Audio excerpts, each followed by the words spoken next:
Hello, viewers of Cold Breath. Today I will tell you a story I encountered.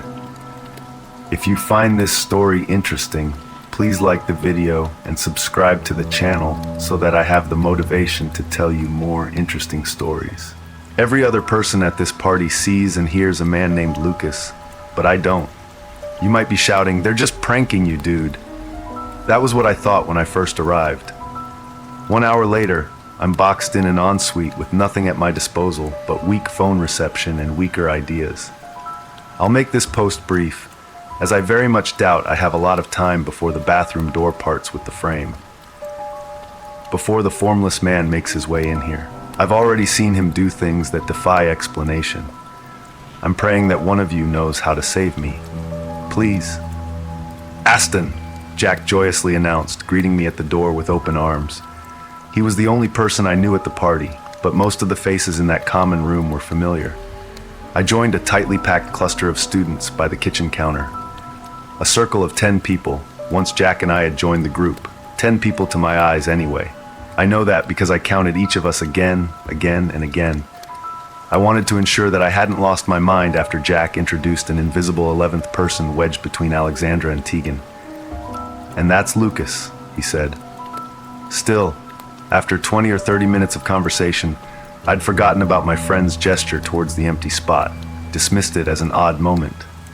And I summoned the courage to make conversation with Tegan. "So why did you choose law?" I asked her.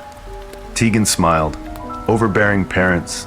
Dad said I'd be putting my brain to waste if I were to take journalism, but I'm not planning on becoming a lawyer, so I'd call this a bigger waste of time." "Shit," I said, "that sucks." She shrugged. "What about you?" I asked the other girl. Alex answered, "Well, unlike Teagues, I do want to be a lawyer, but my story's boring. You should hear why Lucas has taken this course." Then the other visible people in the circle all turned to face that gap between Alexandra and Tegan. Once more, I was left dumbfounded. Sure, I'm aware that we're all still young and immature. Everyone at this party is a first-year university student, after all. But we hardly know each other. This is a socializing event for freshers, a mixer, whatever you want to call it. And I doubt that so many people would be this cruel. Why would a group of 50-something law students collaborate to torment at random a stranger named Aston? It's not as if I've done anything to warrant such mistreatment.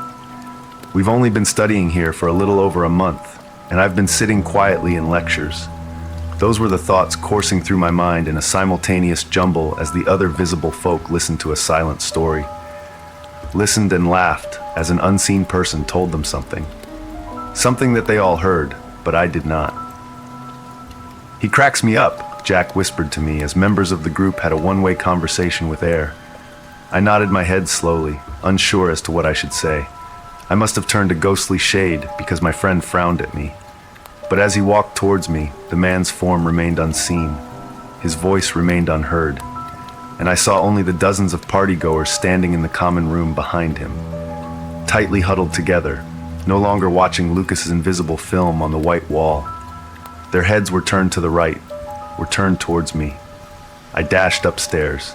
There was no other way past the thing in the corridor, and no escaping out of the front door. I entered a hallway with dorm rooms on either side, and I hurriedly tried handle after handle. Stairs creaked below, one after the other, slowly. By some miracle, I eventually found an unlocked room, so I scurried inside and locked the door behind me. That didn't feel safe enough, of course. I locked myself in the ensuite for good measure.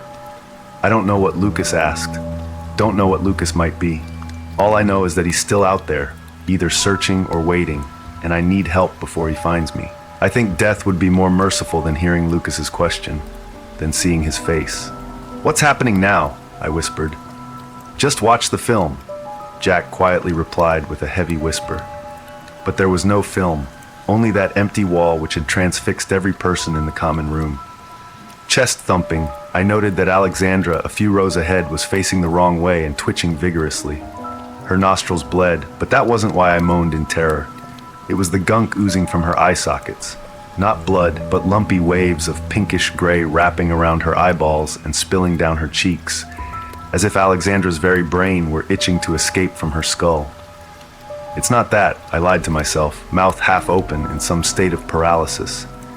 Then I began to croak. What the fuck is?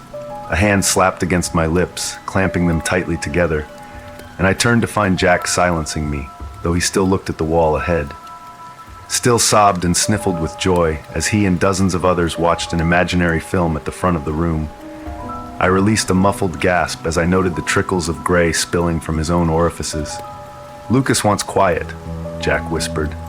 I was too frightened to move, too frightened of what the hypnotized members of the crowd might do to me, frightened of my own innards fleeing from my body. Then, after half an hour of watching nothing, there came a new horror from the front of the crowd.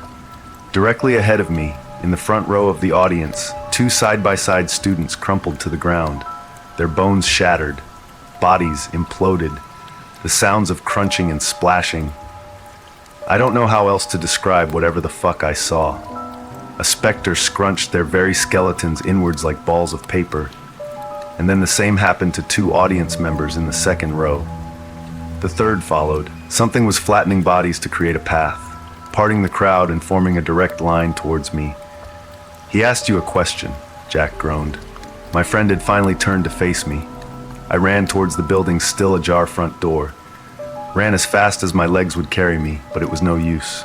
A gust slammed the door shut, and it wouldn't open, no matter how hard I tried, no matter how forcefully I tugged. I was trapped in the hallway.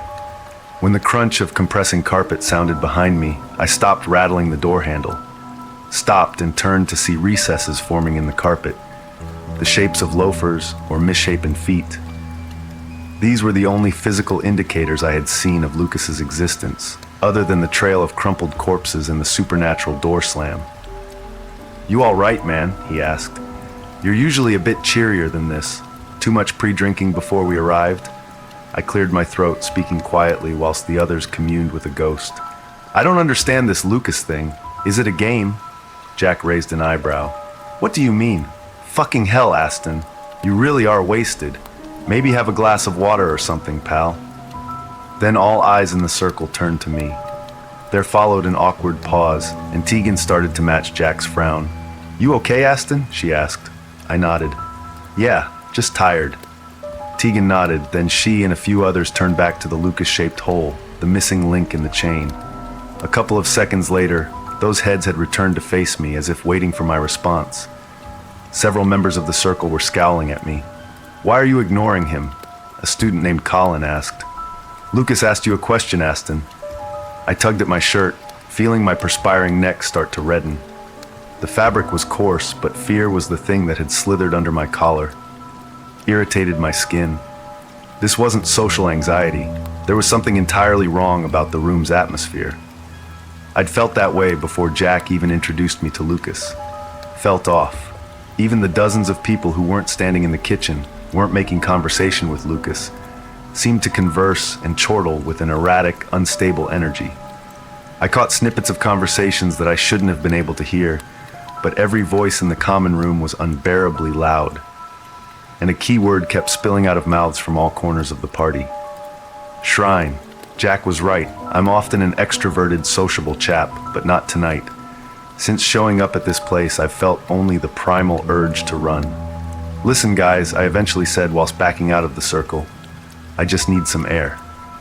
As I walked towards the door, I heard a couple of students chuckle at something the invisible, inaudible man had said. "I'm sure you'll get your answer eventually," Colin whispered to thin air in an odd tone. Once outside, taking in the crisp autumnal breeze, I seriously considered going home. That was about 30 minutes ago, and I wish I'd just done it. Run for my life. That was my only chance. Things had changed when I re-entered the building. The eerie atmosphere had been polluted with something new. Everything was quiet. Not quite silent, but hushed. And the thought of a practical joke, some grand conspiracy to humiliate me, returned to my mind. The possibility that everybody was laughing at me. That would have been simpler. Just some light hazing. But I returned to find the 50 or so party guests clumped together, all facing a white wall at one side of the large room. A wall with nothing at all displayed upon it. Jack beckoned me over before lifting a finger to his lips.